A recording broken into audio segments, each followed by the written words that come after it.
Hi guys, Mrnewmobile here. So Samsung is finally bringing some major changes to the Galaxy Z Fold 7 this year, and the first hands-on leak is showing off just how different it will be. While the Galaxy Z Fold 6 brought an overdue redesign to Samsung's book-style foldable, it still lagged behind many of its competitors. That includes in terms of how thick it was and the width of the outer display. Most other book-style foldables have been using a display on the outside that's closer to that of a normal slab device. That hasn't been the case for Samsung, which has typically used very narrow aspect ratios for the outer display. That's likely changing this time around.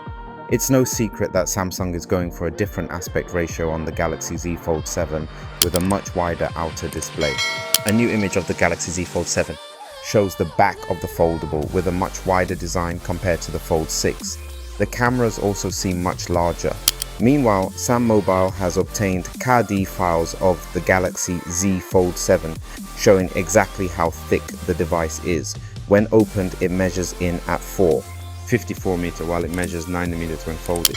That's a bit thicker than some leaks have suggested, but it's still a drastic improvement over the prior generation. While it's thicker than the Oppo Find N5, the difference is likely negligible. The full unfolded dimensions measure 158.43 as 143.14 calcs 4. 54mm, contrary to a recent leak but close to a leak from earlier this year.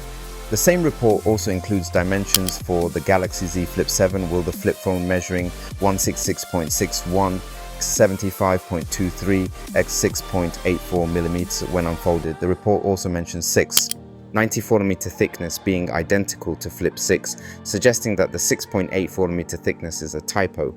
Let me know your thoughts in the comment below.